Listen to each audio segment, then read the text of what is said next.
First of all, I would like to thank you very much for including me and inviting me to this conference. It is truly an honor, and I would have really liked to be there in person together with a delegation from the University of Antwerp. We really hoped to come, but unfortunately it wasn't possible. Thank you for introducing me. My name is indeed Elif Durmuş. I am originally from Turkey, and I'm a postdoctoral researcher at the University of Antwerp Faculty of Law. I will talk a little bit about my work and where I'm coming from. Oh, I will also speak slower. I will talk a little bit about my work and where I'm coming from in a disciplinary way in order to demonstrate a little bit better where my thinking has led me. I have a background in law, studied law in Turkey and then public international law with a focus on peace, justice, and development, in particular transitional justice and sustainable development at the University of Leiden. And I focused particularly on the laws of war and the laws of going into war, jus ad bellum. I wrote a thesis on the self-defense claims of states against non-state actors and how the international community perceives them as legitimate or not, under which circumstances. Then my PhD was in an interdisciplinary project. I was working more on the sociology of human rights and of norms, on how local governments receive and integrate refugees, and whether they use human rights notions, concepts, discourses, laws, and praxis at all.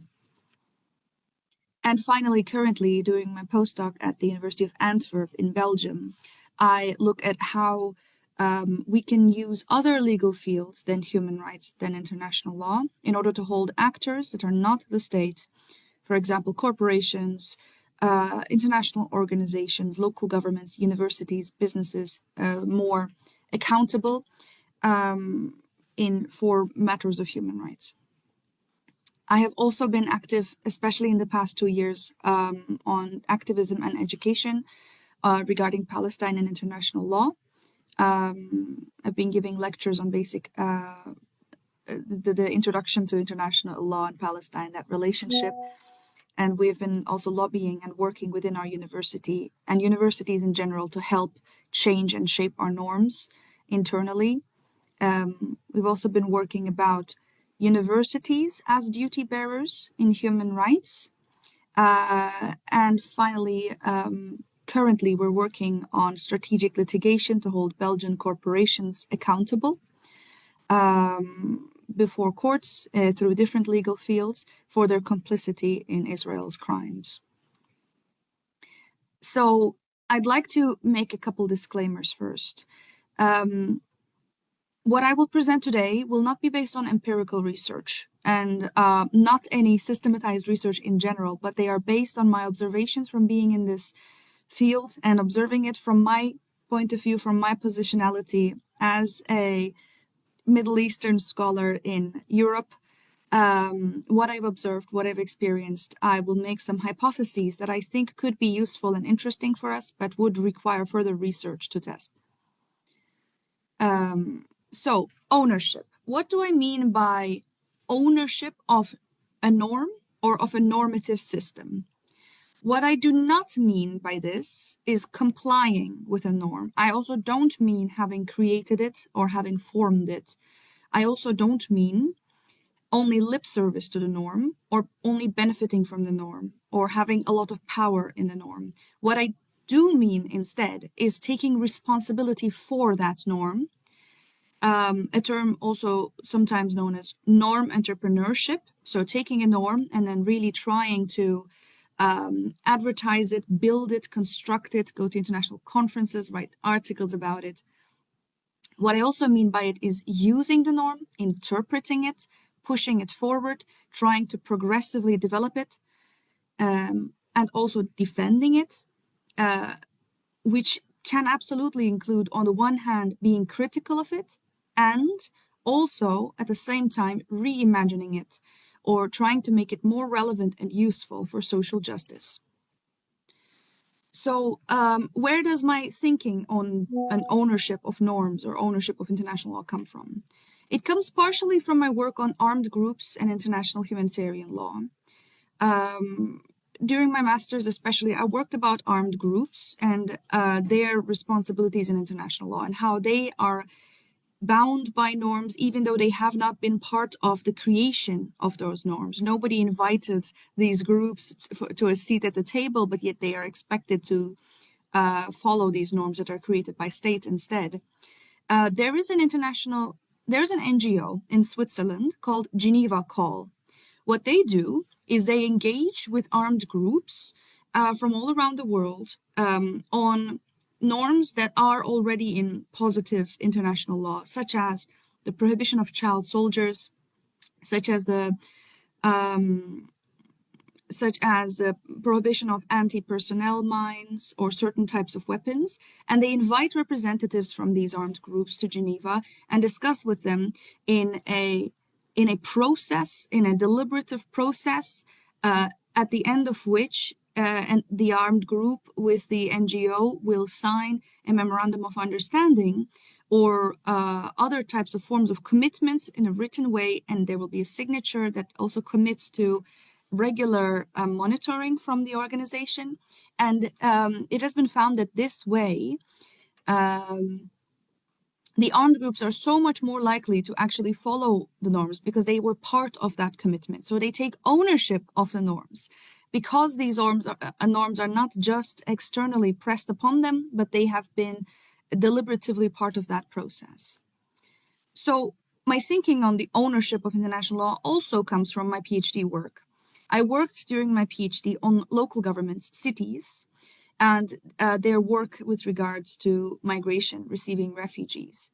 And I saw that cities, a lot of cities, progressive cities, contested human rights and international law. Especially, they didn't accept the state centricity of it. And on both substance, for example, with regards to right to housing, right to the city, etc., they they constructed the content, co-constructed the content of the law and the norms. They engaged in high levels of norm generation. They made these norms individually and collectively at national and international levels, and they pushed it into the international sphere so that it can help shape the mainstream, the dominant version of what the law is, what human rights is, what international law is.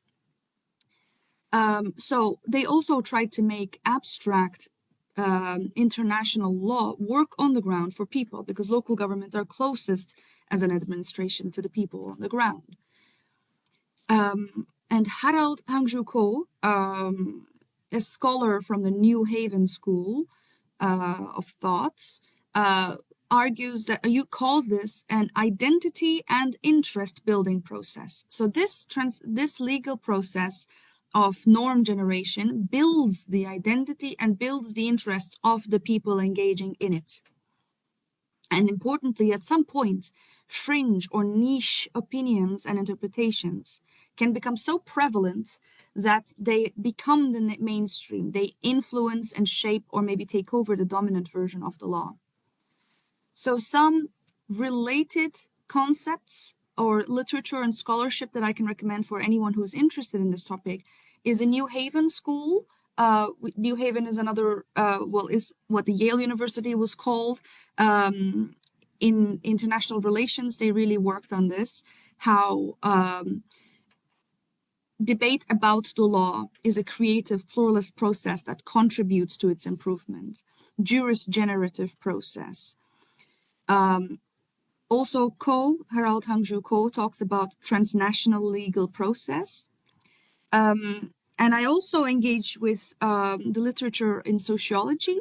The word socialization, in the sociological sense, is the internalization by an individual of norms, beliefs, culture, etc., of the communities that they live in. So perhaps this is slightly more one-directional, but in sociology, there's also the debate about the relationship between agency versus structure, how they influence each other. I argue, however, that also ownership means ownership includes agency, a significant agency, to be able to challenge the structure and co-shape that structure, engage with the structure, contest it. And it is also closely related to norm diffusion. The more actors take ownership and engage in an entrepreneurial way with a norm, the more that norm can diffuse into different communities. This also relates to the concept of normative communities or epistemic communities, also called norm-generating communities. And these are communities in which knowledge is produced and reproduced, and similar discourses, identities are formed. So to talk about the ownership now of international law, what do I mean by the ownership of international law? Well, I believe that everyone in this conference would be familiar with and would agree on the Eurocentricity of international law. I came to more critical approaches to international law, not from studying critical scholars, but from simply being a young Middle Eastern scholar in Europe studying international law from these traditional institutions such as Leiden University. In studying, for example, decisions of the International Court of Justice from decades ago, I saw that the court would argue that customary international law, which is one of only 3 sources of international law according to the ICJ statute, that customary international law exists or is proven by showing the state practice of only 12 and completely Western states. So to talk about customary international law has 3 sources according to the ICJ statute. 1 is treaties, 2 is customary international law, and 3 is general principles of law. So of course, many states didn't exist at the time. In the beginning of the 20th century, most of the world's population did not govern itself, so they couldn't sign their treaties themselves necessarily. That falls away. Customary international law looked at state practice as one element, and the belief, opinio juris, the belief that that practice is obligated by law. But courts, when they were trying to find customary international law, looked only at European states. In addition, the third concept of general principles of law, they had to be found in the legal regimes of civilized nations. Excuse me, please, the door is ringing. 1 second.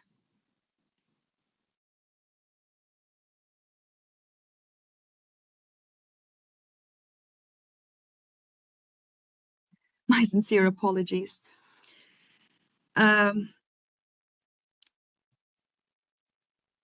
This is the problems of joining something remote. I'm at home and my door is ringing, but I'm sorry about this.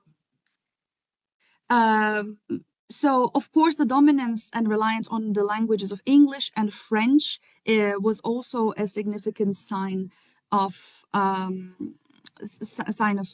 Eurocentricity in international law. And international law was also used to justify colonialism and imperialism. Now, of course, there was a rejection to this, third world approaches to international law. And while I have not studied this literature very well myself, I have noticed that similar to how local governments were engaging with international law, both from within and from outside,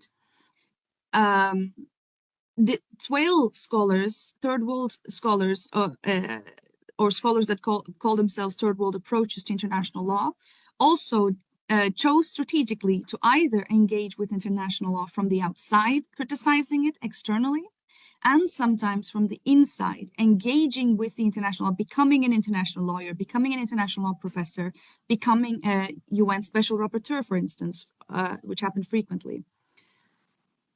So I'm also assuming that TWAIL approaches are familiar to the audience here. So I will move on now to my final point on how Palestine is changing the ownership in international law. So I will not discuss anything about the international law violations against Palestine by Israel, because I assume we're all on the same page here. And my observations will focus on the post-October 7th period, because that was the time in which I was more actively present within these communities, observing what was going on. Now, how Palestine is changing international law, on the one hand, is first the states the states that are engaging with it most are using it, arguing that it is used for justice. States using international courts, for instance. We saw the case of South Africa versus Israel, Nicaragua versus Germany. Already Gambia versus Myanmar was showing this. But back then, of course, all European nations had flocked to formally side with Gambia in their legal case to show that they also think Myanmar committed genocide against the Rohingya. But also when we look at the ICC, the International Criminal Court, there used to be and still is a very strong critique of the International Criminal Court, a critique that it only seems to be capable of prosecuting African leaders and not European leaders, that it doesn't seem to prosecute Israel and the US. This critique was so strong that state parties of the Rome Statute were considering leaving the Rome Statute. And also actively deciding not to collaborate with the International Criminal Court. What we see now instead is quite a few of these so-called global South states and their experts, their people, their epistemic wealth, engaging with the International Criminal Court in order to help gather evidence for accountability in Palestine. We see lawyers and the state of Algeria, for instance, or South Africa, and many, many others that are significantly engaging and contributing to the work, seeking also seeking litigation against states. We also see that, for example, while the US was never a friend to the ICC, the International Criminal Court, they were never a party, they also have never been this much of an enemy. We have already heard about the sanctions, which are indeed quite destructive for the functioning of this court. And at this point, a lot of the people who were critical with these international organizations now find themselves sympathizing and sometimes even defending these institutions today from the global South. Well, why? Because it is incredibly difficult, especially in this environment, if currently all international law would fall apart, all international organizations would stop existing, it would be incredibly difficult to find consensus among the international community, among states, for them to become bound by, for them to commit to a new and better, stronger regime. I would argue very much from looking at the history of international law that it was an opportunity, a moment of opportunity after the Second World War, and other moments of opportunity that allowed for the proliferation, allowed for the mushrooming of more and more international courts and in organizations, as well as and more international law. And currently the environment is not such that if we would lose all of this, new ones or better ones would be able to be established. Well, we can also look at the role of the UN. The UN was often criticized as establishment, and yes, it still is. It is still old and heavy and bureaucratic, but at the same time, the UN has created heroes and champions in today's era. Francesca Albanese's every speech, every report is awaited like she is a rock star, which she is. We can see also other leaders, for example, Lazzarini, from the head of UNICEF, or the World Health Organization. We can look at UNRWA officials are considered the representatives of international law today. In fact, I would argue that perhaps it was good for, well, on the other hand, the UN is also struggling from massive, this is not good, of course, it's struggling from massive funding cuts from the West, which makes it so that international criminal court members are and other UN officials are significantly feeling the pressures of what it means to do the right thing when the time is hard. But perhaps this attaches them closer to reality and to the people. Perhaps this turns an old establishment bureaucrats or technocrats into resistors, into some comparison to freedom fighters, or perhaps not, but still. On the other hand, another actor that has been taking significant ownership of international law are young people, students. We've seen the protests all around, and they're spreading knowledge, including nuanced, critical, interdisciplinary knowledge. We see also strategic litigators, so lawyers that band together everywhere across the world, doing bottom-up groundwork and starting cases against many actors across the world. We've also seen, surprisingly, certain religious communities and groups and individuals standing up, trying to represent international law or defending its values. The former Pope, for instance, and also many Muslim communities, if not states, against their states, actually, have been taking up the mantle of arguing for these norms. Of course, we have to mention doctors, nurses, and all healthcare workers, both those who lived and died what it means that every person has a right to healthcare. Many documents in the West can write that healthcare is a human right, but the people in Gaza and elsewhere who have lived and died for this notion that people deserve healthcare no matter what represent the essence of what human rights is. And also the cycle of volunteering people on organizations like Doctors Without Borders and Euromed.